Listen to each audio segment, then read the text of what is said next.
Hello बच्चों, let's read the question. The question is saying what are called Okazaki fragments? यानी कि Okazaki fragments किसे कहते हैं? आइए देखते हैं इसका की कंसेप्ट.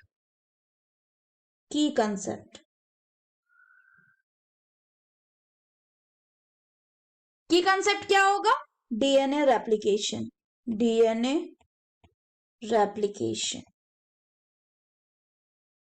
डीएनए रेप्लिकेशन क्या होता है? It is a process. ये एक प्रोसेस है जिसमें डीएनए से डीएनए बनता है. डीएनए से डीएनए बनता है. इसको क्या कहते हैं? इसको कहते हैं रेप्लिकेशन. लेकिन जब डीएनए रेप्लिकेशन होता है तो दो स्ट्रैंड बनता है. कौन कौन सा? एक लीडिंग स्ट्रैंड और दूसरा बनता है लैगिंग स्ट्रैंड.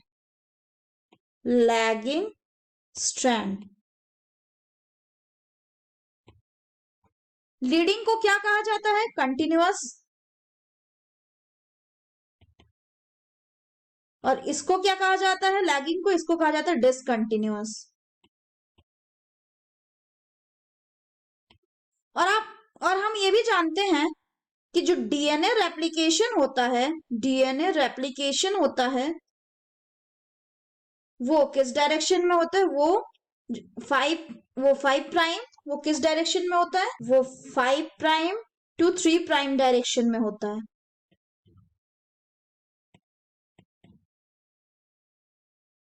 तो जब DNA replication 5 prime to 3 prime direction में होता है तो एक स्ट्रैंड पे जो होता है वो कंटिन्यूअस स्ट्रैंड बनता है जिसको लीडिंग कहते हैं. दूसरे में डिसकंटिन्यूअस स्ट्रैंड बनता है जिसको हम लोग लैगिंग स्ट्रैंड कहते हैं.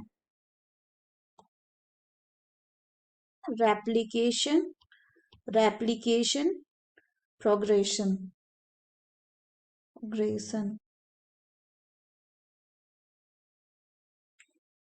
अभी मैंने बताया आपको कि डीएनए रेप्लिकेशन जो है वो 5 प्राइम टू 3 प्राइम के डायरेक्शन में होता है. ये 5 प्राइम है, ये 3 प्राइम है. सिमिलरली इधर वाला जो है ये होगा 5 प्राइम और ये होगा 3 prime. This one is 5 prime and that was in 3 prime. ये क्या है?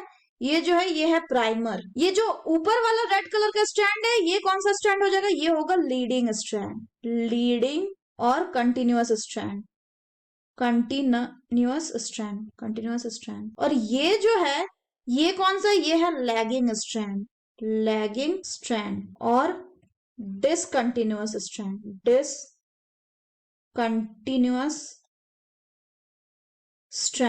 डिसकंटिन्यूअस क्यों कहते हैं इसको?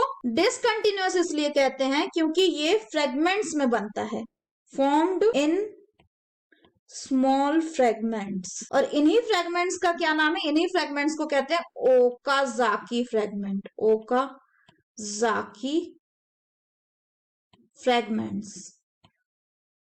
तो ओकाजाकी फ्रेगमेंट्स क्या हो गया? ओकाजाकी फ्रेगमेंट्स उस फ्रेगमेंट को कहते हैं जो लैगिंग स्ट्रैंड में बनता है during the process of DNA replication. Lagging यानी डिसकंटिन्यूअस स्ट्रैंड में. So that's all for the question बच्चों. होप आप सबको समझ में आया होगा. All the best.